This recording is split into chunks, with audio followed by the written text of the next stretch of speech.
This traditional Slovenian Christmas pastry holds a special place in my heart. My grandma is the one that taught me how to make it. She's been making this since I can remember.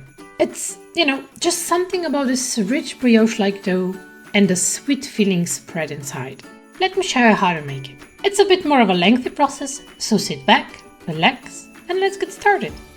Crumble up your fresh yeast into smaller chunks. Take 4 tablespoons of warm milk and pour it over your yeast. To it, add 2 teaspoons of sugar and a tiny sprinkle of flour. Mix well and let the yeast feast for a bit. Leave it until it starts to become all bubbly and the texture thickens. Make a well into sifted flour and pour in your yeast mixture. Now cover it with flour and set it aside. Meanwhile, let's prepare the rest of the ingredients for the dough. Separate your 4 eggs into egg yolks and egg whites. We only need egg yolks. Save your egg whites for something else. They're good for 4 days if you save them in the fridge. To the yolks, add the sugar and the vanilla sugar and mix them well until the mixture becomes very pale yellow.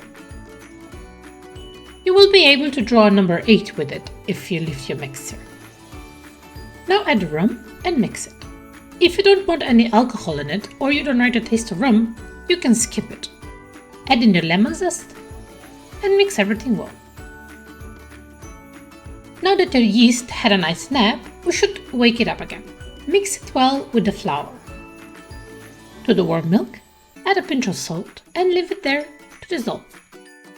To the flour, add your creamy egg mixture and mix it well.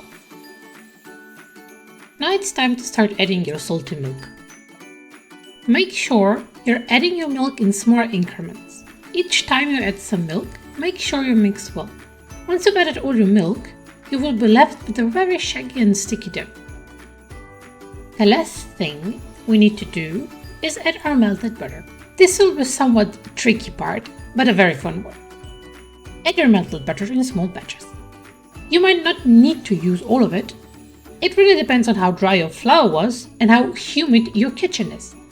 Each time you add your butter, the dough will be very slippery at the start, but just keep kneading it. You can use a wooden spoon or just do it with your hands. As your butter gets fully incorporated, add a new batch. As you use up your butter, transfer the dough to the kitchen counter and knead it for another 6 or so minutes. You can also use a standing mixer for this if you find it easier. Should the dough be too sticky, sprinkle over a little bit of flour, but don't add too much, or the dough will be tough. The dough is ready when it becomes bouncy and glossy on the surface. Sprinkle a bowl with a bit of flour and let your dough to rest for a bit. Cover it up and set it somewhere warm. The dough is ready once it doubles in size. Now it's time to prepare the filling. Over your ground walnuts, pour boiling double cream to which you've added 50 grams of sugar. Make sure the cream is really hot and that you mix it well into your walnuts. Set aside to cool. Into a clean bowl, add in 2 egg yolks. With the egg whites, we will only need 1. The other one you can save together with the other egg whites from the dough. Beat the 1 egg white into stiff peaks. As we wait for peaks to form, please subscribe to my channel. To the egg yolks, add in the rest of your sugar for your filling and mix until the mixture becomes creamy and pale. To it, add cinnamon and cloves. Mix well and add in your grated lemon zest. Slowly while mixing, pour in your melted butter. Once you use up all your butter, it's time to add in your cocoa powder. Make sure to not add everything at the same time. It's going to be very hard to mix. We're adding in small batches, so the cocoa has time to incorporate into the mixture. Now it's time to add in our walnut paste. Make sure to use it all up. Mix them well so the walnuts and the cocoa are evenly mixed and well combined. To the mixture, add 1 tablespoon of sour cream. This will enhance the flavor of the walnuts and tone down on the sweetness from the sugar and the cocoa. At the very end, we will add 2 full tablespoons of beaten egg whites. Depending on how dense the filling currently is, you can add more or less of it. The filling must have a consistency of slightly runny paste. It's time to put everything together. Line your table or kitchen counter with a cloth and sprinkle it with flour. This would prevent our dough from sticking to it. Place your dough in the middle and start rolling it out. You need to roll it out to approximately 4 to 5 mm thickness. The general rule with this roll is that the dough and filling must be of the same thickness in the end before baking. You can use a metal or wooden roller, whichever you feel more comfortable with. Just don't rush the process and make sure that you keep your dough as rectangular as possible. Now the dough is rolled out, let's spread our filling on top of it. To make it easier to spread, place smaller splotches all over the dough. Use your spatula and spread it all the way to the edge. After, sprinkle over your rum raisins. If you don't like them, you can leave them out, but I highly recommend that you add them, since they will add extra delicious layer of flavor and moisture to the roll. Let's roll it all up. Start at the bottom and corner. Lift and flip along the bottom, tucking in the filling. Repeat this process all the way until you roll everything up. As it will bake, the dough will expand and the filling will shrink. Make sure to press in the sides of the roll if they start to stick out too much. Cut your roll in half if it is too long for your baking pan.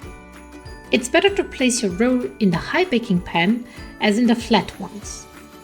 I didn't do that and it became a bit flatter, but it didn't ruin the taste at all. Pinch the ends of the roll together so the filling won't escape. Pierce the top of the roll with a chopstick and make sure you go all the way to the bottom. This way the steam can escape while it bakes in the oven and the filling won't burst. Cover everything up and let it rest for about 15 minutes. In the meantime, you can turn on your oven to 200 degrees Celsius on convectional heating. Place your rolls into the oven and bake for about 10 minutes. After, lower your temperature to 180 degrees and bake for another 45 minutes. When you lower your temperature, wet a parchment paper with water and place it on top so the rolls won't burn. If you're not sure if your rolls are baked, you can check it with a skewer. When you place it in and pull it out, if it's clean, it means that your rolls are done and you can remove them from the oven. Once out of the oven, leave them to cool completely. Once cooled, wrap them in a plastic wrap and a kitchen towel. Leave them in a dry and cool place, but not the fridge, overnight or up to a day. This way, all the flavors will mix and will become even more flavorful. The Slovenian name for this amazing pastry is potica. It can be enjoyed as breakfast, dessert, or just a snack. Comment down below what are your holiday favorites. I wish everyone wonderful holidays, and if you have not yet, please like the video and subscribe to my channel. See you back here next week. Bye bye!